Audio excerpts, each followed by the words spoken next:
Salut à tous, c'est Bismart. On est reparti pour une nouvelle émission passionnante, émission d'interview, comme on le fait régulièrement. On va retrouver, alors il était venu déjà une première fois tenter l'exercice et puis c'était formidable. Donc voilà, on recommence et puis on verra bien. Donc Nicolas Duep va démarrer cette émission, résister au choc. On raconte des chocs d'entrepreneurs, des chocs de chefs d'entreprise et puis surtout la façon dont ils ont réussi à les surmonter. Donc on va voir ça. Ensuite, crise bancaire. Alors on a le temps, mais elle reste quand même là, latente ou pas. C'est Nicolas Mérindol qui vient très régulièrement nous parler de ce qui se passe autour des banques, qui sera là pour faire le point avec nous. Et puis on terminera avec l'intelligence artificielle. Forcément, on va pas faire une émission sans intelligence artificielle. C'est parti, c'est Bismart.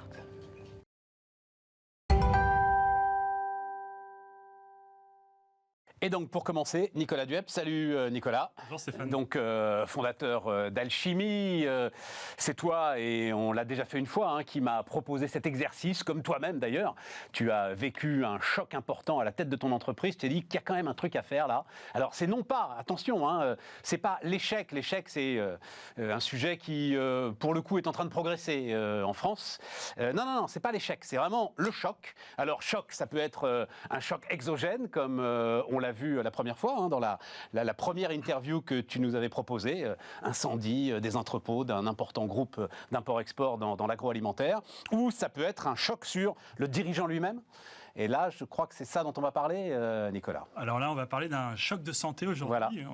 On a invité Olivier Comte, qui est le patron de 52 Entertainment.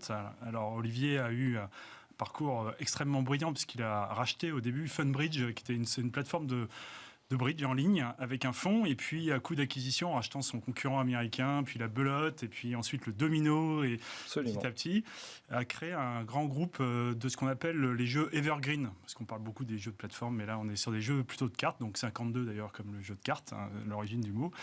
Et on se situe le 25 août. Attends, leader mondial quand même. Et qui est devenu leader mondial. Leader mondial du bridge en ligne. Moi, j'ai un chiffre qui m'a beaucoup impressionné, tu me le confirmeras, Olivier. 4 milliards de joueurs inscrits sur tes plateformes ? Non, alors ça, c'est... Qu'est-ce que c'est que ce chiffre-là ? C'est pas des milliards, on va parler en millions. On va parler en millions. Mais aujourd'hui, on a à peu près une dizaine de millions de joueurs sur nos plateformes par mois. Ce qui est déjà beaucoup, Je pense que personne n'a 4 milliards. Tu vois, il n'y a pas que ChatGPT qui dit n'importe quoi. Il y a aussi des articles de presse. On est bien en milliards. Ouais, 4 milliards, mon Dieu, c'est Facebook. Non, je me doutais bien qu'il y avait un loup, c'est pour ça que je te posais la question. Voilà, milliard, c'est 1 milliard de parties par an sur les différentes plateformes. Bon, donc on est le 25 août 2022, donc à la fin de l'été. La rentrée se présentait bien. Et pourtant, l'alerte rouge a été sonnée. Olivier, merci d'être là. Je te laisse la parole pour nous raconter ce qui se passe le 25 août. Je vais rembobiner un petit peu mon histoire. Ouais. Et parfois, si j'ai des trémolos dans la voix, vous m'excuserez, mais vous comprendrez que c'est des moments qui restent un petit peu gravés et qui marquent une personne, bien évidemment. Donc déjà, bonjour Stéphane et bonjour Nicolas. Merci de me recevoir. Et puis, je suis ravi de faire cette émission parce que c'est important de partager l'expérience. Et puis, ça fait partie de ma thérapie d'en parler. Et j'expliquerai un peu dans le processus comment j'ai réussi à sortir les émotions, etc., qui m'a permis de continuer un peu normalement. Donc le 25 août, je suis aux États-Unis, à Boston exactement. Un jour, je me lève, normal. Je me prépare, je marche dans la rue. Et au bout de 50-100 mètres, je suis anormalement fatigué. Bon, je monte 2 étages. Je suis au bout de ma vie, au bout de 2 étages, vraiment au bout de ma vie, avec le bras gauche complètement ankylosé. Donc les signaux sont pas très bons. Donc on fait un peu l'exercice dans sa tête. On se dit qu'est-ce qui se passe, machin, etc. Je m'assois, ça va bien. Je reprends des forces. Je travaille, je continue à faire ce que j'ai à faire. Et puis que quand je remarche, ça recommence. Et puis quand on est aux États-Unis, on ne sait pas trop comment ça va se passer, on n'est pas chez soi, on n'a pas trop confiance. C'est pas qu'on n'a pas confiance dans la médecine, mais on se dit bon, je rentre dans quelques jours, je peux peut-être attendre, etc., etc. Et puis bon, c'est quand même un peu inquiétant. Je vois un médecin sur place qui fait 2-3 checks, qui prend 2-3 constantes. J'aurais dû lui demander son diplôme, petite parenthèse, et qui me dit non, mais pas d'urgence. Ok, très bien. Bon, je rentre, j'attends, je reste une semaine comme ça. Je reprends l'avion, je rentre en France. Et puis là, pour le travail, et ça c'est un enseignement, j'avais un truc à faire absolument en Bulgarie, parce qu'on a fait l'acquisition d'une très belle boîte bulgare d'ailleurs, et je devais aller signer l'acquisition en Bulgarie. Donc le lendemain, je reprends l'avion, je refais mes 5 jours en Bulgarie, et toujours avec ce sentiment de fatigue, le bras ankylosé, quelque chose qui ne marche pas dans le corps, et puis petite musique qui dit que ça ne va pas. J'avais envoyé un petit message à mon médecin traitant, évidemment. Et puis je renvoie un petit message. Et quand je reviens en France, j'atterris de la Bulgarie. Elle me dit, Olivier, maintenant, tu vas arrêter tes conneries. Tu poses ton stylo et tu vas tout de suite aux urgences. Moi, j'habite du côté dans le 92. Elle m'a envoyé à Percy, à l'hôpital militaire. Donc, tu y vas tout de suite. Mais c'est pas dans 1 heure, c'est pas dans 2 heures, c'est maintenant, quoi. Je suis quand même un soldat bien élevé. Je pose mon stylo, j'y vais tout de suite. Et puis là, ça s'est enchaîné, en fait. Et j'ai été pris en charge d'une manière exceptionnelle. Et en fait... et il y avait une réelle urgence. Il y avait une réelle urgence parce que j'ai fait ce qu'on appelle médicalement, alors je répète ce qu'on me dit parce que évidemment je ne suis pas médecin, mais j'ai fait ce qu'on appelle un angor ultra instable ou instable. Donc en fait, historiquement, ça s'appelait un petit infarctus. Mais comme ça a pu être jugé comme un infarctus, c'était le prémisse juste avant l'infarctus. Et donc je suis resté 2 semaines comme ça. À l'hôpital Non, avant l'opération. Donc quand je suis entré à l'hôpital, j'ai fait des tests, des machins, ils m'ont fait toutes les analyses possibles et je me suis fait opérer en urgence à l'hôpital du Plessis-Robinson. Ils m'ont trouvé une place en 2 jours à un hôpital qui s'appelle Marine à Londres, qui est un des meilleurs hôpitaux pour la chirurgie cardiaque. Donc voilà, j'ai eu une grosse opération. C'est ça. C'est une opération lourde. Une grosse opération. Alors je ne vais pas rentrer dans le détail. Non. Ils ouvrent ici, ils enlèvent le cœur. J'ai eu 4 pontages.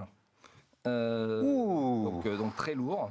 Et avec des médecins qui disent, après coup ou avant, à ma femme, à moi, Olivier, il va se faire opérer. Il y a un truc médicalement on n'explique pas. C'est comment il est resté 15 jours comme ça.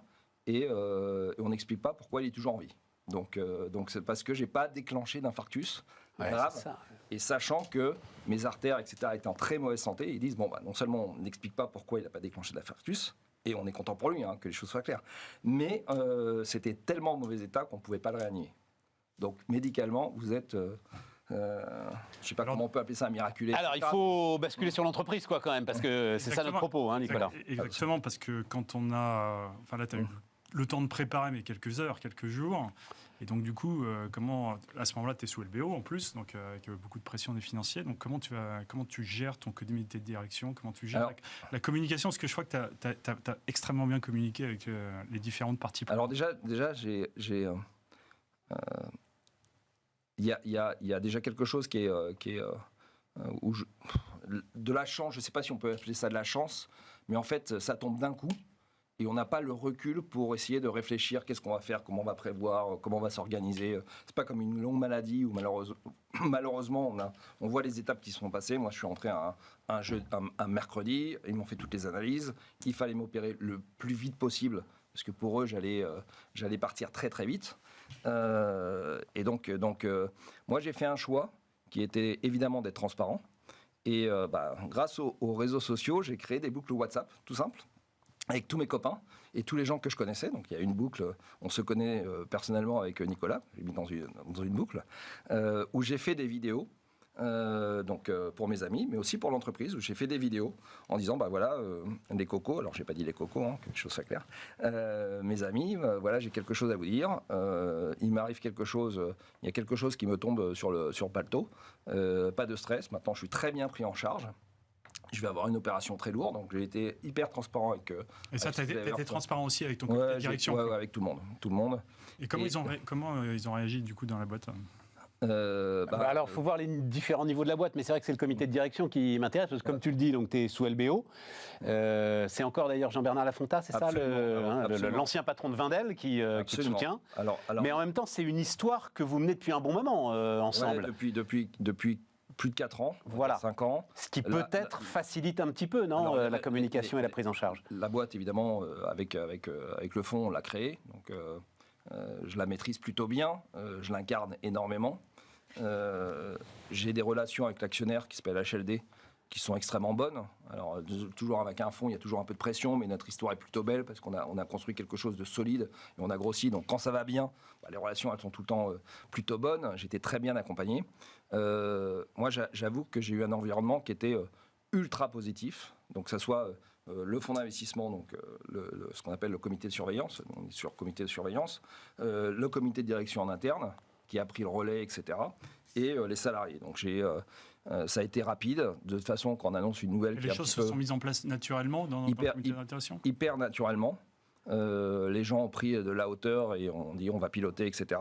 Alors, avec le recul, on s'aperçoit qu'en fait, la boîte, elle s'est mise ça a duré à peu près 1 mois. Moi, j'ai été absent en gros 1 mois.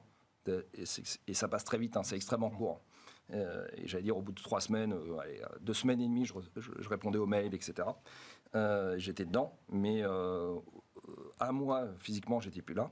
Et en fait, l'homme a horreur du vide. Donc, l'espace, il est rempli. Mais en fait, il y avait plus de... La boîte a été gérée comme où on gérait le quotidien, mais il n'y avait plus de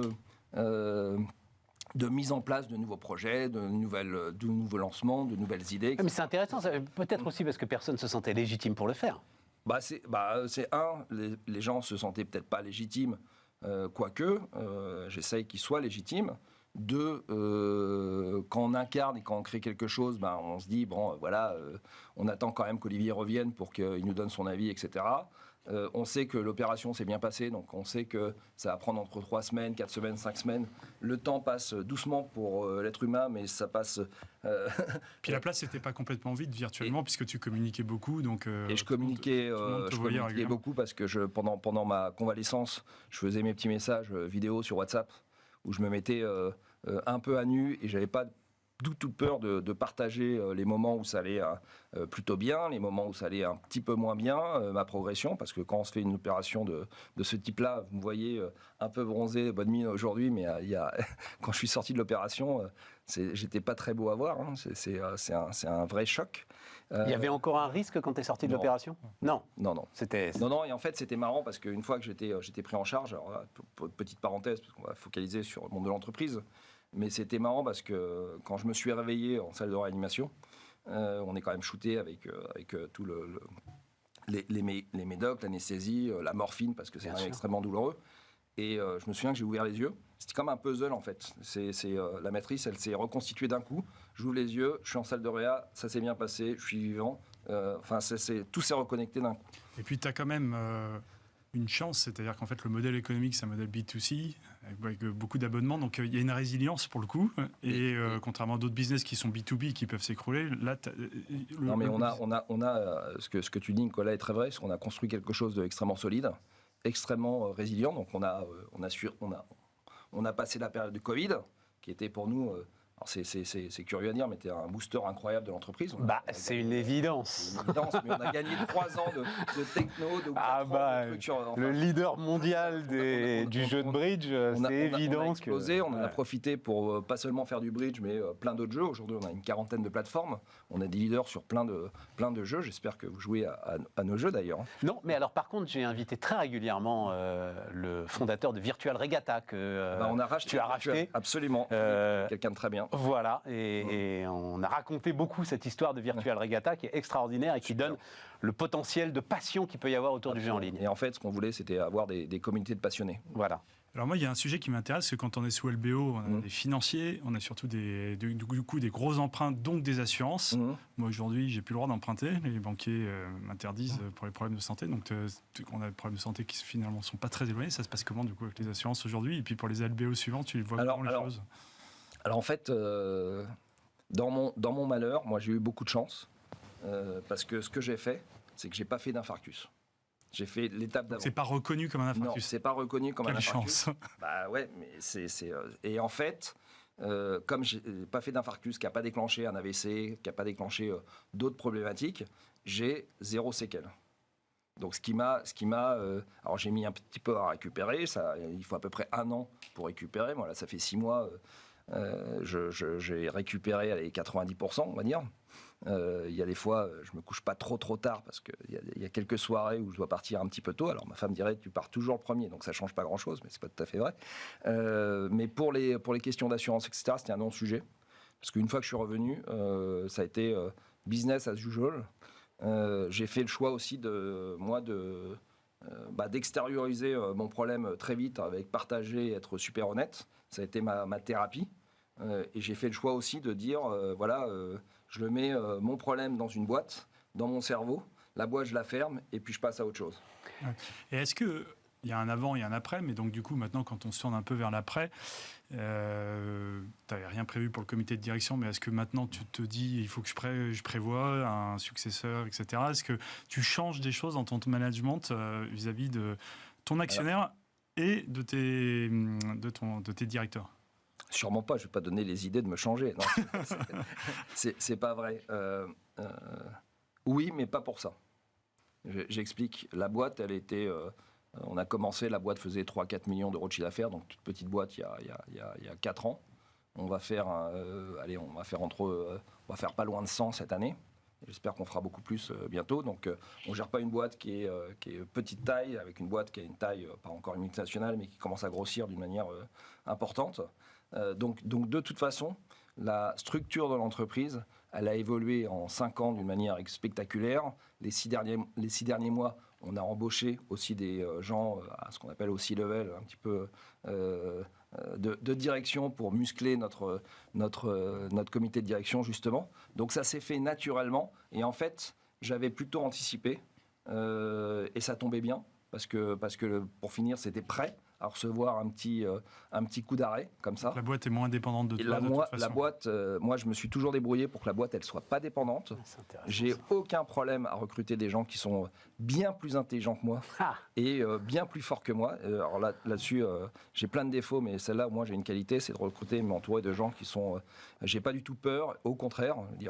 J'ai pas de problème à déléguer, j'ai pas de problème à avoir des stars autour de moi et de les faire évoluer, quoi. Donc ça allait déjà dans le sens, mais est-ce que toi, en tant que patron, tu as changé un peu ton style la pression, de te mettre la pression, de gérer le stress est-ce que tu es un nouveau patron? Non, je pense pas. Mais forcément, oui. Ouais. La réponse, elle paraît un peu stupide, mais moi j'ai l'impression que non, parce que j'ai toujours été à fond comme beaucoup de gens. Tu prends les choses à cœur, tu mets toute ta passion, etc. Et ça, je ne changerai pas, parce que qu'on soit patron d'entreprise, pas patron d'entreprise, qu'on soit journaliste, qu'on soit patron de chaîne de télé, qu'on soit, je sais pas moi, boulanger, etc. Je pense que dans la vie, ce qu'il faut faire, c'est les choses avec passion. Quand on a la petite flamme qui brille, tout change, et ça, je veux surtout pas le changer. Après, moi, je sais pas faire les choses à moitié. Ça, je veux pas le changer, mais on apprend forcément à prendre un peu plus de recul, à être un peu plus posé. Mais tu as mis des choses en place, que moi je te connaissais un peu avant. C'est vrai que tu tires un tout petit peu sur la corde quand même. Donc est-ce qu'aujourd'hui tu es aidé pour arriver à moins tirer sur la corde, ou finalement ta passion fait qu'elle est dévorante et on Non. Alors ça c'est intéressant, parce que j'en parlais beaucoup avec les médecins. De toute façon on est suivi énormément. J'ai rendez-vous tout le temps. Je suis suivi comme de l'eau sur le feu, ou de l'huile sur le feu plutôt. C'est le lait, l'expression. Du lait, voilà. Voilà, j'ai essayé de m'en souvenir. Je savais qu'il y a un truc qui clochait, mais du lait sur le feu.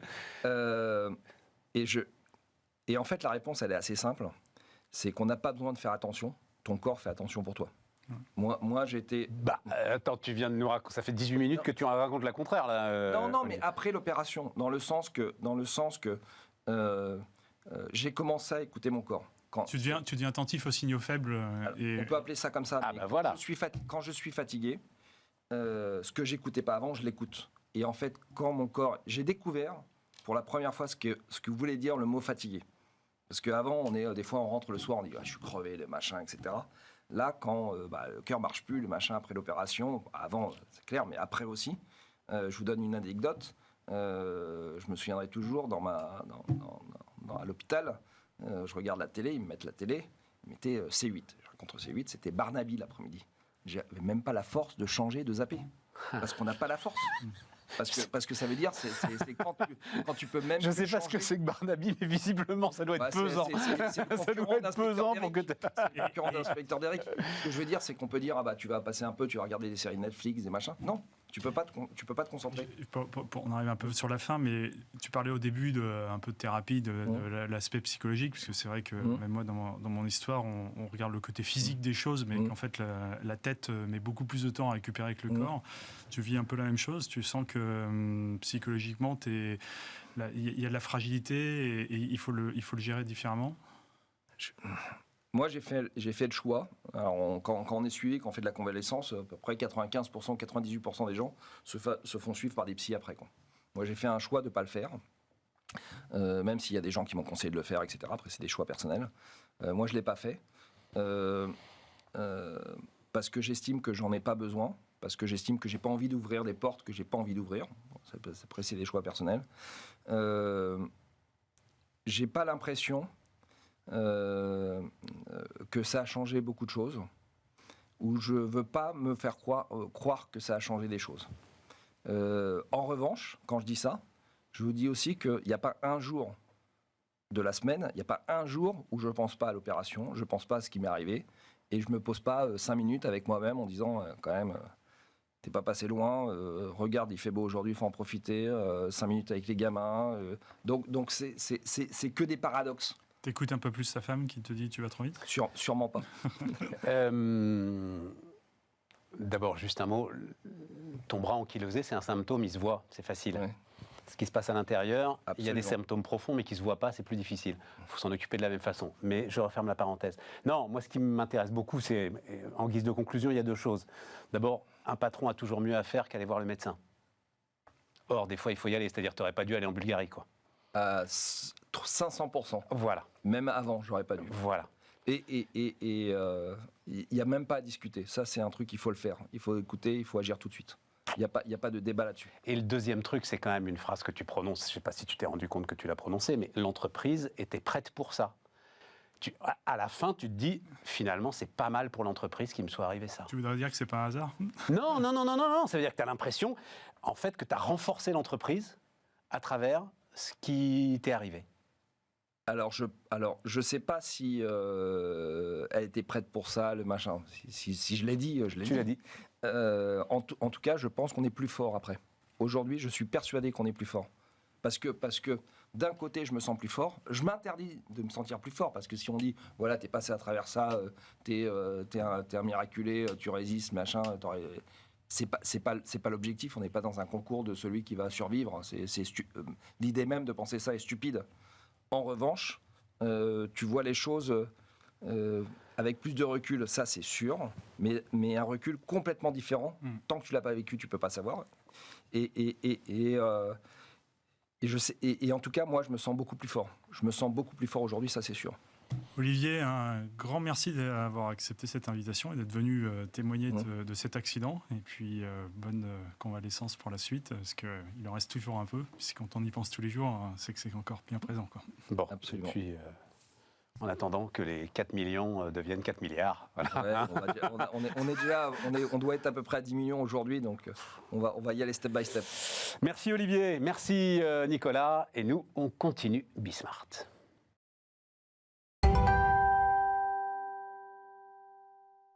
On repart avec Nicolas Mérindol. Bonjour Nicolas, président de Carmin Finance, ancien patron des caisses d'épargne et qui vient nous raconter les banques, voilà, de manière régulière. Cet objet complexe, obscur et néanmoins indispensable. D'ailleurs, on va réserver une petite partie à la fin de cet entretien, indispensable à l'activité économique. Oui, j'avais un petit truc pour toi, c'était une page des Échos qui titrait, c'était voilà, les vétérans de la finance appelés à la rescousse. Donc c'est UBS qui a dû rappeler son ancien patron, c'est ça, pour gérer l'intégration de Crédit Suisse. Donc je me demandais si toi-même tu avais été appelé à droite. Je peux faire une petite analogie, ça n'a rien à voir avec la situation de crise. Vas-y. J'ai été sollicité par une banque de niche qui s'appelle la Thémis Bank, qui est le leader en France dans la niche des procédures collectives de financement des entreprises pendant qu'elles sont en procédure collective. Ouais. Et donc, il se trouve que je suis président de cette banque depuis décembre. Alors, je ne sais pas s'il y a une analogie avec ce titre des Échos. Non, mais disons c'était que là, plus- on n'est pas à la rescousse, là, on est sur un truc sympathique. Ça aurait été Vas-y, plutôt sympathique. un coup de fil d'une banque régionale américaine, tu vois. Voilà, et caisse d'épargne, banque régionale. Vous avez géré ça. Bon, alors, leçon de tout cela. Écoute, je vais te poser une question assez large finalement sur tout ce qui se joue en ce moment sur les banques. Est-ce que le cadre réglementaire post-2008 est suffisant ? Oui, il est suffisant. Et non, il ne l'est pas selon le pays et les évolutions Et depuis. ouais. Il est, et je l'ai toujours dit, je pense très sincèrement qu'en Europe continentale et en France en particulier, le cadre réglementaire et la vigilance de l'autorité de tutelle font qu'on a une vision claire, transparente, très professionnelle, très réaliste de chacune des banques. Aux États-Unis, ce n'est pas le cas. Aux États-Unis, ce n'est pas le cas pour deux raisons. Et c'est ça qui est aussi intéressant. C'est-à-dire qu'il y a une vraie défaillance dans les 4-5 banques régionales que l'on a vues en situation de crise ces dernières semaines. Il y a une vraie différence par rapport à l'Europe.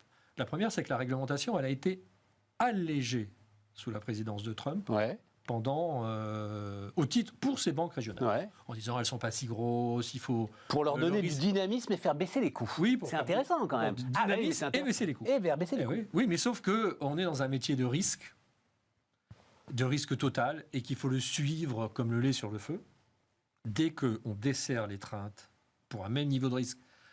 Parce qu'il n'y a pas de développement dans une banque sans prise de risque supplémentaire, ça n'existe pas. Donc c'est paradoxal de donner des moyens de plus de développement, ça c'est louable, mais le faire en allégeant les contraintes réglementaires, comme ça a été fait, c'est imprudent, c'est très imprudent. Et vraiment, c'est une imprudent, mais tu le fais. Moi, ça m'intéresse beaucoup, ça, Nicolas, parce que tu le fais sur de petites banques. Enfin, petites. Pardon, est-ce que tu acceptes cette idée-là, moyenne, on va dire. Banque régionale. Oui, voilà. Moi-même, je me rendais compte en disant. Juste, on parle de retrait pour certaines d'entre elles en 2-3 mois. 100 milliards de dollars. C'est ça. Donc, c'est petit. Mais attends, on va y venir sur les... Mais tu parles en fait d'objets bancaires quand même très spécifiques qui financent aussi des objets économiques et des objets entrepreneuriaux très spécifiques. Bon, tu prends un risque, effectivement. Oui. Mais derrière, on s'est rendu compte avec la gestion qu'a pu faire la Fed de ces accidents que ce risque était gérable. Ah non, encore une fois, la preuve. Et la banque est tombée, on est d'accord. Les banques. Il y en a 5 quand même. Hein, donc, mais sans casse économique en face. Sans casse économique, parce que, enfin d'abord, si, il y a une partie des épargnants ou des actionnaires. Les actionnaires, ça c'est le métier de l'actionnaire. Exactement. Mais je ne suis pas sûr que les actionnaires qui avaient investi dans ces groupes quand ils étaient cotés aient connaissance que la réglementation avait été allégée. Ouais. Et elles ont fait une analogie trop rapide, quand on parle d'une banque, entre le développement d'un secteur en croissance porteur de type la crypto-monnaie ou de petites les start-up, en disant c'est un secteur en croissance, donc les banques qui se développent sur ce secteur-là vont bien se porter également. Non, c'est un business model qui n'a rien à voir. Très intéressant. C'est ça. Exactement, c'est ça la leçon. D'ailleurs, l'autorité de tutelle elle-même américaine, la Fed, dans la foulée, a commis un rapport et elle a acté un certain nombre de défaillances. Elle a acté un manque de vigilance des organes de contrôle de chacune de ces banques. Un manque des défaillances du management, ça va de soi. Un manque de vigilance des autorités de tutelle. Elle a acté que la réglementation avait été trop laxiste et le suivi des autorités de tutelle trop laxiste. C'est pour ça que je répondais oui et non. Oui, j'ai bien compris. Sur la France, la réglementation n'a pas bougé et les autorités de tutelle sont franchement très très bons. Dans les autorités de tutelle françaises, vous avez des polytechniciens, vous avez des normaliens, vous avez des gens qui comprennent. C'était une garantie. Non, c'est une garantie c'est une garantie qu'on prend. Ouais. Je veux dire, quand on a un goût pour la banque, aux États-Unis, on va dans la banque, on ne va pas à oui, je comprends ce que tu dis. D'accord. Quand on est bon, qu'on comprend les mécanismes, en France, il y a une culture qui fait que des gens bien formés, bien intelligents, qui comprennent bien cette machine, ne vont pas forcément dans les banques, prennent une satisfaction et dans l'autorité de tutelle. C'est pas vrai aux États-Unis. C'est beaucoup moins vrai aux États-Unis. Il y a 2-3 éléments quand même qui m'intéressent, sur lesquels je voudrais t'interroger. D'abord, tu as parlé toi-même des retraits, donc la question de la liquidité, qui est la question centrale des banques, c'est la liquidité qui tue les banques. Hein. Voilà, ça on le sait depuis Mary Poppins. Nouvelle vitesse de la disparition de la liquidité à l'heure des réseaux sociaux. Exactement. Alors, ça, Là, il y a quelque chose de nouveau. Oui, alors ça c'est intéressant. D'ailleurs, un ancien patron d'une autorité de tutelle européenne m'a fait cette observation très pertinente. Moi, je disais, ce que j'ai vécu pendant la crise, la grande crise bancaire précédente, c'est que le mark-to-market ne s'applique pas aux banques. Il est très dangereux. C'est-à-dire qu'avoir des actifs que l'on garde pendant 10 ans ou qu'on n'a pas vocation à vendre le lendemain matin, être obligé, de par une réglementation internationale qui était très anglo-saxonne et pas du tout adaptée à la France, de les valoriser en temps réel est une machine à broyer infernale. Parce que je valorise mon actif, il se déprécie parce que donc on est à l'époque des subprimes. Bien sûr. Il se déprécie parce qu'il y a une crise, parce que les gens vendent. La valeur intrinsèque se déprécie pas autant que ça, mais la valeur de marché se déprécie. Il faut que je passe des provisions, donc mes fonds propres diminuent. Donc mes fonds propres diminuent. Certes vicieux. Mais pourtant, c'est ce qu'on reproche à Silicon Valley Bank, c'est qu'elle n'a pas provisionner ses pertes sur son portefeuille d'obligations, qu'elle n'a justement pas fait de market. Là, c'était son cœur de... Là, pour le coup, on n'est pas loin de son cœur d'activité. C'est-à-dire que là, pour un crédit immobilier ou pour des actifs que l'on doit détenir sur des durées plus longues, c'est un peu plus discutable. D'accord. Mais je reviens. Donc moi, je disais, il y a quelque chose de paradoxalement, dont je n'ai pas la solution de sortie, entre le mark-to-market, la cotation en bourse d'une banque. Il y a quelque chose qui est très délicat. Les fonds propres d'une banque ne peuvent pas varier intraday, voire toutes les heures. C'est absurde. C'est complètement absurde. Eh ben, l'analogie, c'est avec les réseaux sociaux. C'est-à-dire qu'on se retrouve avec une machine à broyer au niveau des réseaux sociaux où on crée une espèce d'autodestruction, d'auto-alimentation d'une crise et les retraits génèrent les retraits de manière tout à fait irrationnelle. Ou exagérée. Alors, ça ne veut pas dire que tous les cas de figure des banques qui ont été défaillantes, puisque je ne peux pas dire, dans un premier temps, la réglementation a été laxiste, les dirigeants n'ont pas été bons, et des décisions de gestion ont été mauvaises, et puis dire c'est la faute aux réseaux sociaux. Ouais. C'est pas ça que je suis en train de dire. Mais il y a un effet d'accélération. Et mon analogie avec la cotation en temps réel des marchés, c'est la passerelle que je voulais faire. Mais c'est vrai que dans le cas particulier d'une banque et du risque de liquidité, les réseaux sociaux accélèrent les retraits et c'est ingérable pour une banque. Et il n'y a pas de solution. Mais si, c'est de la fermer. Fermer la banque. Mais c'est une solution. Alors c'est une solution du 18e, du 19e siècle, etc. Non, mais il n'y a pas de solution pour prévenir le risque de liquidité. Si tu bloques les retraits, tu la fermes et t'attends de voir un petit peu comment est-ce que tu peux gérer le truc. Régime à partir qui prend cette décision, à partir de quel moment. Voilà, c'est ça, c'est infaisable en fait. Pratiquement, c'est infaisable. La mise en œuvre de ça. Alors en France, il y a. C'est comme quand on disait en 2008 fermer la bourse, quoi. Ça n'avait pas de sens en fait. Exactement. Il y a une limite à l'exercice. Donc la meilleure façon, c'est le préventif.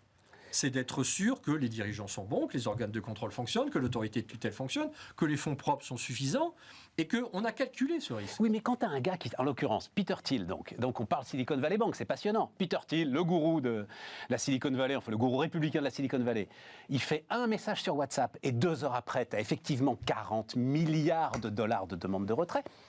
Ah oui, même BNP Paribas, bien sûr. Personne ne se remettrait de ça. On est d'accord. Personne ne se remettrait de ça. Non, mais personne ne se remettrait de ça. Sauf que, il faut en permanence que...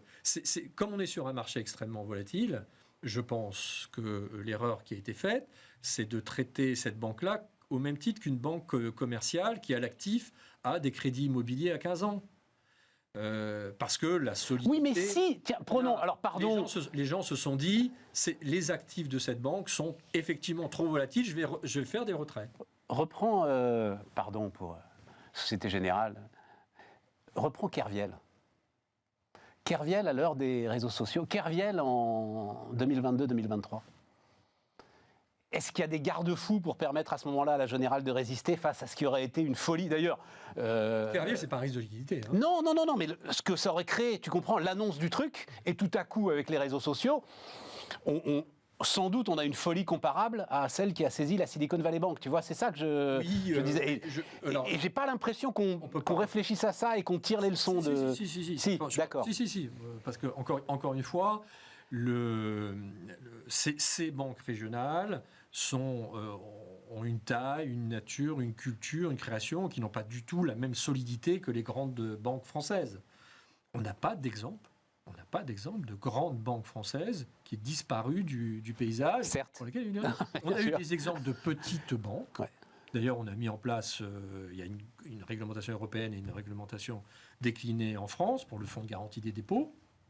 Il y a eu des questions. Moi, j'ai été président du Fonds de garantie des dépôts pendant une période de crise. Et je voyais augmenter le nombre de questions qui étaient faites au Fonds de garantie des dépôts pour des grandes marques françaises. Donc l'inquiétude, elle est légitime et les Français se sont posé la question au même titre que dans d'autres pays. Il y a eu des retraits massifs parce qu'ils craignaient de ne pas voir leur dépôt. Alors c'est parfait parce que Donc ça arrive. l'inquiétude, elle est légitime, mais il y a une culture, il y a un niveau, il y a une solidité des banques françaises qui est quand même différente de la banque américaine régionale, assez récente, et gérée dans un contexte de plus-value. Mon autre question, c'est la garantie des dépôts. Parce que finalement, donc, la Fed a garanti l'intégralité des dépôts. C'est une fiction, en fait, la barre des 100 000 euros, non ? En France, par exemple, c'est 100 000 euros, c'est ça, hein, la garantie des dépôts. 100 000 euros par titulaire. En fait, j'ai l'impression que tout gouvernement, toute autorité sera obligée de garantir l'intégralité des dépôts. Là, on va être très concret. Le fonds de garantie des dépôts, à l'origine, il est fait pour les petites banques, pour des montants auxquels, effectivement, un fonds de garantie des dépôts peut faire face. Aujourd'hui, une grande banque française, pas une petite, mais une grande banque française disparaît, le fonds de garantie des dépôts ne saura pas garantir ces 100 000 euros. Et pourtant, ils seront garantis. Ils seront garantis par la BCE, ils seront garantis par l'État. On est d'accord. On voit qu'en Suisse, quand l'opération a été menée, en fait, les autorités, sont intervenues très vite pour demander un repreneur de l'entreprise défaillante. Et la deuxième chose, ils ont fait un prêt, ils ont organisé le prêt de 100 milliards et ils ont organisé une garantie au repreneur lui-même, sur des sommes quand même très importantes. Oui, bien sûr, les autorités de tutelle et l'État, en France, ne laisseraient pas les dépôts, parce que ce n'est pas le fonds de garantie des dépôts qui, à lui seul, garantirait la capacité à rembourser ces 100 000 euros pour ceux qui ont jusqu'à 100 000 euros. Mais encore une fois, la seule façon, et elle n'est pas parfaite, on est dans une économie de marché, la seule façon, c'est le préventif. Donc c'est la qualité des... Mais alors, le préventif de Crédit Suisse. Non mais Crédit Suisse... Ben oui, mais il est où le préventif, là, pour le coup ? Il était complètement défaillant. Mais c'est la Banque nationale suisse qui est défaillante à ce moment-là. L'autorité de tutelle suisse, les commissaires aux comptes, le conseil d'administration. Il y a eu, je crois qu'on peut arriver à une dizaine ou une quinzaine de milliards d'euros de sanctions sur détournement de fonds, blanchiment, les subprimes. Ils ont en amende, rien qu'en amende, tous les 2 ans, il y avait un scandale. Mais pas un scandale de 100 millions, un scandale de 1 milliard, de 2 milliards, avec des sanctions de 3, 4, 5 milliards. Donc on est sur une banque c'est invraisemblable qu'ils aient pu agir comme ça, impunément, aussi longtemps. Donc on cumule des défaillances de contrôle de l'autorité tutelle. Mais on est d'accord, Nicolas, on est en Suisse avec une banque qui est une banque systémique. C'est une banque systémique. Voilà, donc certes, banque française, autorité de régulation européenne, etc., on est peut-être à part. Mais on est peut-être à part. C'est quand même un signal important, quoi. C'est le signal important. Mais tout le secteur savait que de toute façon, le Crédit Suisse était profondément malade. C'est ça que tu me dis. Oui, voilà, mais tout le monde le savait. Donc, encore une fois, sanction d'évasion. C'est pas 6 semaines avant. C'est des années avant. D'ailleurs, le nouveau président ou la nouvelle équipe dit nous allons quand même regarder plus en détail quelles sont les vraies explications de fond. Encore une fois, depuis des années et des années, on cumule des sanctions, des amendes. Quand il y a une sanction, un redressement fiscal et une sanction, c'est qu'il y a une faute lourde. Oui. Et encore une fois, ce n'est pas 10 millions, 500. On est en train de parler d'un cumul d'une dizaine de milliards d'euros. Ouais. Donc il y a belle lurette que les leçons auraient dû être tirées. Belle lurette. Alors, revenons sur la mark-to-market, mais sur cette idée donc de pertes non réalisées sur les obligations. là, en fait, toutes les grandes banques et tous les grands assureurs, les assureurs sont gorgés de ces obligations achetées à des taux dérisoires et qui sont en train de remonter fortement. Le risque, bon, ça, on a eu à débattre ici Absolument. Du fameux choc des taux et de l'explication. Alors, d'ailleurs, c'est intéressant. Oui, mais notre débat, il était un tout petit peu différent et c'était absolument passionnant, hein, mais c'était plus sur les taux, notamment sur les crédits immobiliers, qui ont été consentis pour 20 ans. On va avoir des remboursements qui vont se faire à 1%, alors que la ressource pour nourrir tout ça en vaut 4. C'est la même chose, finalement, sur les obligations souveraines, par exemple, aujourd'hui.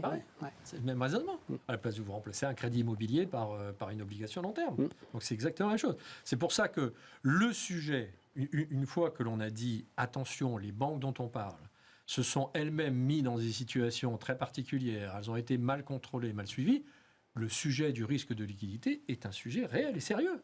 C'est-à-dire que toutes les banques, aujourd'hui, travaillent en particulier leur risque de liquidité. Pas à l'échelle dont on parle, parce que celui-là, si tout le monde, s'il y a un retrait global des dépôts, le système s'effondre. Pas d'une faillite, bien parce que la garantie des dépôts, c'est en cas de faillite. Hein. Bien sûr. Mais là, s'il y a un retrait des dépôts pour le mettre ailleurs, d'abord, ou ailleurs, c'est-à-dire que quelqu'un du Crédit Agricole va retirer son argent pour le mettre à la BNP, celui de la BNP va le retirer pour le mettre au Crédit Agricole. Donc, Sous le matelas, Nicolas, pour le mettre sous le matelas. Oui, non, ou pour le changer en bitcoin, te diront. Ça, ce sera systémique. Il n'y a aucun risque systémique sur ce montant-là. C'est ce sont des gros. Là, encore une fois, on parle de 150 milliards Bien sûr. de retraits sur quelques semaines ou quelques mois. Donc, des gros retraits, c'est pour le remettre où, heureusement, le système bancaire français est assez solide. Donc, le risque sur des gros retraits massifs comme ça de 100 milliards me paraît aujourd'hui exclu. Par contre, le risque de liquidité qui est des retraits significatifs parce que je veux retrait, je veux mettre plus pour l'acquisition de ma maison ou autre, il est réel. Il est réel où je veux retirer sur mon compte de dépôt pour le mettre sur un autre placement qui n'est pas une ressource bilan de la banque. Ce risque est réel. Et je dis que là, ça fait partie du métier de banquier d'apprécier le risque quand il fait un crédit ou quand il fait tout type de placement. Et quand il transforme, puisque c'est ça son métier, quand il transforme de l'épargne à court terme dans un actif de type crédit à long terme, donc ce risque de transformation est aussi un risque de liquidité, et il y a des ratios réglementaires, des calculs qui sont faits tous les jours. Et qui ne sont pas bouleversés parce qu'effectivement, c'est bien ça dont je voulais parler, ce qui est en train de se passer là. Alors, on le voit avec l'épiphénomène en termes de montant que représente le livret A, mais j'imagine que ces questions-là, l'ensemble de ceux qui ont un petit peu d'argent sur leur compte courant se les posent aujourd'hui et sont en train de mettre la pression sur leurs banquiers pour avoir des solutions à 2, 3, 4% qui changent la donne en termes de liquidité. On est d'accord. Alors, ils changent la donne. En termes de liquidité, si je le retire du bilan de la banque pour le mettre dans un autre bilan. Par exemple, si je le retire du bilan de la banque A pour le mettre sur la banque B, mais alors on peut se poser des questions de savoir s'il y a une réciprocité, ou je le retire du bilan de la banque A pour les mettre dans une compagnie d'assurance autre. Voilà. Donc à ce moment-là, j'ai une baisse de ma liquidité au niveau de la banque.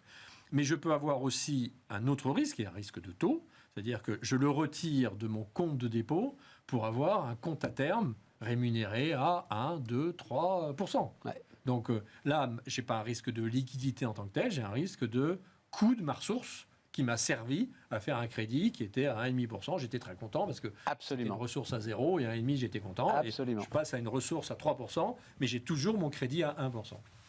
Donc, et ça se gère. Voilà, ce que tu me dis, c'est que... Dans un cas, c'est un risque de taux et c'est mon métier de le faire et je passe un mauvais moment jusqu'à ce que mes actifs rattrapent. Et ça, c'est très français. Hein.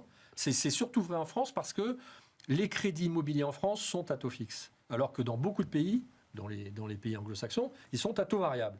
Donc quand le coût de la ressource des comptes à terme augmente, il se trouve que le taux du crédit augmente aussi. Un mot, n'est pas vrai en France. Parce qu'il nous reste 1 minute, c'est ça qui explique en partie le durcissement historique des conditions de crédit en Europe aujourd'hui ? Oui, le durcissement, il est lié à plusieurs phénomènes qui vont tous dans le même sens. C'est ça qui est un petit peu inquiétant. Donc, on a une hausse du coût de la ressource, ça va de soi. Donc, les banques sont obligées de le répercuter. On a un plafond surtout en France, avec le taux de l'usure. C'est-à-dire que le taux de l'usure augmente moins vite. Donc j'attends que le taux... Je ne donne pas mon crédit parce que j'attends que le taux d'usure me débloque. Ça, les clients seraient d'accord, mais la banque n'a pas le droit de le faire.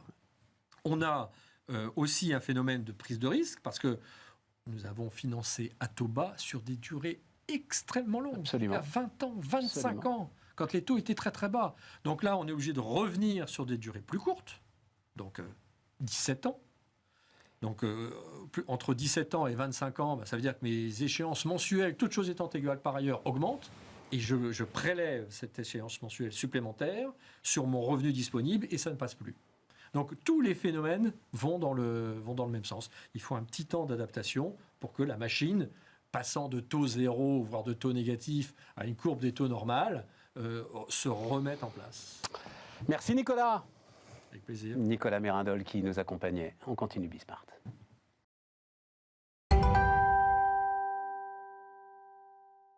Et on termine donc avec Mathieu Collas. Salut Mathieu. Salut Stéphane. Fondateur de StarZ Data. Tu nous dis un mot, agrège la data de 8000 providers. Tu nous dis un mot de ton aventure StarZ Data. Alors c'est une entreprise que j'ai créée il y a bientôt 2 ans et demi. Notre métier c'est d'aider les entreprises, aujourd'hui plutôt les grandes entreprises, à devenir plus performantes, à créer plus d'impact aussi positif, avec des sources de données à haute valeur ajoutée. Ouais, voilà, c'est ça. Toi, tu apportes de la donnée raffinée, hein, alors que c'est ça, beaucoup d'entreprises sont noyées dans le data lake, à essayer de chercher. Tiens, ben encore ce matin, discussion avec des spécialistes de la conformité bancaire. Et donc, la question était comment essayer d'avoir une meilleure approche par les risques en utilisant la data. Et ce que disaient les spécialistes de la conformité bancaire, c'est mais on n'en est pas là, les gars. Déjà, c'est quelle data est-ce qu'on peut utiliser, comment est-ce qu'on est sûr de la qualité de notre data. Enfin voilà, c'est absolument. Pour l'instant, ils n'en sont que là, quoi. Avant même de savoir si ça pourrait être efficace, parce que personne ne doute qu'une fois qu'elle est raffinée, elle comme peut ils le être disent, en évidemment fait, efficace. il y a eu beaucoup d'investissements qui ont été réalisés sur les data lakes et ça date pas de 2021, ça date de 2013-2014, Ouais, tout à fait. À peu près que ça a commencé.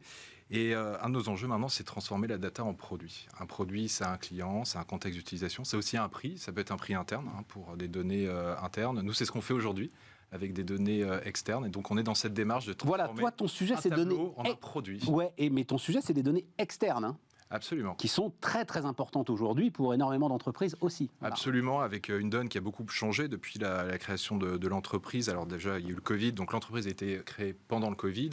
Et ensuite, on a ce que tu connais, tout ce phénomène d'inflation, de rupture des chaînes logistiques et de remise en cause totale des supply chains. Donc effectivement, tout ce qui concerne le risque, aujourd'hui, tout ce qui va concerner aussi l'optimisation des coûts, la fidélisation des clients, la traçabilité des supply chains, c'est ce qui génère 90% de notre business. Alors, tu t'es intéressé à l'IA générative. Comme tout le monde, tu t'es intéressé à ChatGPT et ses amis, hein, puisque ce qu'on pressentait, hein, tous les gros acteurs en sont à peu près plus ou moins au même stade. La question est de savoir s'ils communiquent dessus ou pas. Et tu dis, on va voir un petit peu la petite publication que tu as produite, on va en voir la couverture, que c'est un choc en fait pour l'écosystème des providers de data. Donc raconte-moi un petit peu d'abord de quel écosystème est-ce qu'on parle et raconte-moi un petit peu la teneur de ce choc. Alors c'est un vrai challenge parce que l'écosystème des fournisseurs de données et d'informations, c'est un écosystème qui est très complexe de par la nature des données différentes qui sont manipulées, de par les différents secteurs au cas d'usage. C'est un secteur que peu de personnes en fait adressent aujourd'hui. Malgré tout, c'est un gros secteur, c'est 250 milliards au niveau mondial. Vous connaissez tous Bloomberg, qui est un des premiers acteurs. D'autres personnes connaissent IQVIA dans le domaine de la santé. Et ces 10 dernières années, les VC ont énormément investi dans des sociétés qu'on appelle des SaaS, B2B, qui aident les entreprises à être plus performantes. Ce qu'on constate aujourd'hui, c'est qu'il y a une myriade de fournisseurs de données qui sont disponibles. Ils sont totalement inconnus des clients. Et c'est la raison pour laquelle on a lancé ce site starsdata.com qui vise tout simplement à référencer toi, je le disais, tu as eu de données. 8000 providers, c'est ça? Oui, et c'est en fait, pour être clair, ça ne reflète pas la réalité du marché, puisqu'aujourd'hui, au niveau mondial, on estime que c'est plutôt 150 000 ou 200 000 fournisseurs de données. Mais déjà, avec 8000 fournisseurs de données, on peut faire des choses très intéressantes. Dans le point de vue que tu as eu la gentillesse de présenter, je prends juste l'exemple des ressources humaines. Alors vas-y. Alors aujourd'hui, beaucoup de gens, enfin en tout cas aux directions des ressources humaines, connaissent Mercer RH, qui est présent sur l'activité de la prévoyance. Alors raconte-moi ce que c'est, parce que moi je ne connais pas. Tu ne connais pas non. Mercer RH, c'est une société qui va accompagner les départements de ressources humaines, qui va les conseiller et qui va notamment prendre en charge toute la relation avec les mutuelles, les programmes de prévoyance, etc. D'accord. Pour apporter ce conseil, ils ont besoin d'en savoir énormément sur les ressources humaines. Ils apportent un éclairage extérieur et à ce titre-là, ils vont se doter d'expertise interne. Historiquement, c'était plutôt des individus, puisqu'on est dans l'activité du conseil. Et puis au fil de l'eau, ces individus se sont dotés de solutions sur étagère, donc des solutions SaaS, dont une que je prends en exemple dans le point de vue qui s'appelle Revelio Labs. Revelio Labs, c'est une entreprise qui permet de cartographier les flux de collaborateurs entre différentes entreprises et d'avoir une vision très fine sur le marché de l'emploi. Cette entreprise, elle est basée aux États-Unis. Son logiciel est destiné au département de ressources humaines. Ce qui est intéressant, c'est de regarder l'amont, en fait. Qu'est-ce qui se passe en amont de tous ces logiciels SaaS qui existent sur le marché ? Tu as quelques fournisseurs qui existent, mais qui sont très peu connus. Très peu connus parce qu'ils n'ont pas de capacité de distribution, qu'ils ne font pas de marketing, et que leur offre, elle est disponible via une API. Le gros mot, l'API, c'est quelque chose qui est utilisé par les développeurs pour accéder à la donnée. Ouais. Et la vertu c'est de la discussion entre systèmes informatiques, voilà, les API. L'API, c'est les portes d'entrée qui permettent aux systèmes numériques de se brancher les uns avec les autres. Comme on va au restaurant, c'est le menu en fait du système d'information. Ce qui est aujourd'hui utilisé par toutes les grandes entreprises du digital auquel tu faisais référence tout à l'heure. Et en amont de ça, donc, en amont de Revelio Labs, sur la chaîne de valeur de la data, tu as une entreprise américaine qui s'appelle People Data Labs. Et eux, en fait, ils recensent en fait cette matière brute, ils la raffinent pour être sûr qu'il n'y a pas d'erreur. Et ensuite, elle est réutilisée par ces fournisseurs de SaaS. Qu'est-ce que GPT et l'IA générative changent justement pour l'ensemble de cet écosystème-là aujourd'hui, Mathieu ? Alors, la première chose, c'est que si on prend l'amont de la chaîne de valeur de la data, donc j'ai pris l'exemple des ressources humaines tout à l'heure, il y a un exemple, tu parlais de la conformité tout à l'heure ou des directions financières, tu as les fournisseurs d'informations sur les entreprises. Ouais. Connaître les entreprises, c'est un énorme enjeu aujourd'hui, que ce soit pour gérer la facturation digitale qui arrive à la fin de l'année dans les grandes entreprises, ou que ce soit simplement pour gérer tes achats. Et l'information sur les entreprises, aujourd'hui, elle est collectée auprès d'organisations comme l'INSEE, l'INPI ou autres. Tu as de l'information qui est structurée, c'est-à-dire des chiffres, mais 95% de l'information, elle est textuelle. Ce qui est très intéressant avec ChatGPT et en fait OpenAI, c'est que ça démocratise l'accès à des technologies qui vont permettre de lire et d'interpréter du texte. Et donc c'est ça qui va changer énormément de choses dans cette chaîne de valeur, c'est qu'on va avoir des opportunités d'optimisation des coûts pour tous ces acteurs qui sont en amont de la chaîne de valeur, qui vont pouvoir diversifier les sources de données. Et de l'autre côté, c'est aussi l'opportunité pour les entreprises de se brancher directement. Moi, je pensais, est-ce qu'ils ne sont pas menacés, ces acteurs qui sont justement en amont de la chaîne de valeur ? C'est-à-dire qu'aujourd'hui, la donnée... alors, je racontais hier, c'était vraiment exemple du cœur de métier qu'on fait. Aujourd'hui, si je veux savoir définir la classe moyenne en France, si je veux savoir combien de salariés en France sont entre 0,75 fois le salaire médian et 2 fois le salaire médian, c'est ça. Faut que je passe une après-midi en fait sur le site de l'INSEE, je suis pas sûr de le savoir. J'ai évidemment, comme tout le monde, posé la question à ChatGPT en demandant ce que disait l'INSEE. Je l'ai eu évidemment en quelques dixièmes de seconde. Et je me dis que un certain nombre de tes providers vont être menacés par cette efficacité à aller chercher la donnée dont j'ai besoin. Alors, Stéphane, je ne vais plus avoir besoin d'eux d'une certaine manière. Non, alors en fait, je pense qu'il faut faire la part des choses entre cet accès un peu artificiel à de l'information qui est générée et qui en fait ce sont des suites de mots qui sont générés, et l'information, la vraie, celle qui est qualifiée et celle qui a été raffinée. Tu utilisais le terme tout à l'heure. Si je prends ChatGPT, comme beaucoup de gens le savent de plus en plus, l'information n'a pas été actualisée depuis décembre 2021. Donc, si tu veux avoir de l'information fraîche, c'est vrai, ça ne fonctionne pas. C'est vrai. Par ailleurs, si tu poses une question à ChatGPT, c'est très rare voire impossible qu'il te dise « je ne sais pas ». En fait, il va inventer une information, il va te la délivrer avec une expression qui te donne confiance. Donc aujourd'hui, une des problématiques qu'on a, c'est de certifier qu'une information est valide. Et d'où l'enjeu pour tous les acteurs de la chaîne qui sont en amont ou au milieu de s'appuyer sur des sources d'informations qui ont été vérifiées. On va avoir une démultiplication aujourd'hui de... mais c'est pour ça que dans le cœur de la question, l'exemple que je te donnais, j'ai bien dit selon l'INSEE. C'est-à-dire, je dis selon l'INSEE dans la question. Je pense qu'effectivement, c'est fondamental. Alors peut-être deux perspectives sur ChatGPT. Alors ces technologies qui ressemblent à ChatGPT qu'on appelle les LLM. La première, c'est qu'il n'y a pas que ChatGPT. Tu as d'autres sociétés qui émergent, dont une très intéressante qui s'appelle Perplexity AI, que j'invite tout le monde à utiliser. Ce n'est pas un ChatGPT, puisque ce n'est pas une conscience autonome. Je ne devrais pas dire que c'est une conscience, mais il n'a pas conscience de lui-même, Perplexity.ai, quand on l'interroge. Mais il va permettre un accès à des informations qui sont fraîches et mises à jour. Donc c'est une technologie complémentaire et qui effectivement permet d'accélérer pour des gens comme toi la recherche d'informations. Maintenant, pour les entreprises, et en particulier pour les grandes entreprises, il y a une petite révolution qui se profile et sur laquelle nous, on travaille, notamment avec les directions financières, c'est de fournir une interface textuelle pour accéder à de l'information complexe, très structurée, que tu retrouves directement dans les bases de l'INSEE, mais avec une après-midi de travail. Ouais. Donc la petite révolution qu'on est en train de préparer, c'est d'utiliser ces technologies d'interface avec des machines pour interroger des bases de données. Et donc, plutôt que d'appeler le département contrôle de gestion pour faire une requête sur la base de données interne ou externe, j'utilise une interface dans laquelle je pose une question et je vais pouvoir dialoguer directement avec la base de données. Pour le dire, elle te transforme un tableau Excel en document Word. Exactement. Exactement. Voilà, c'est ça. Exactement. Ouais. C'est ça. Ce qui ne réglera pas le problème de celui qui a rempli le tableau Excel, qui est l'un des problèmes de base aujourd'hui de la data. Est-ce que celui qui est le premier émetteur de la data fait bien son boulot en conscience et en ayant conscience des enjeux, c'est ton job, en ayant conscience des enjeux qu'il va y avoir derrière la micro-data qu'il croit rentrer dans le système sans grande importance, alors qu'en fait, une fois agrégée, elle va en avoir énormément. Mais c'est très intéressant. Donc, et ça, c'est avec des systèmes comparables que tu vas faire ça.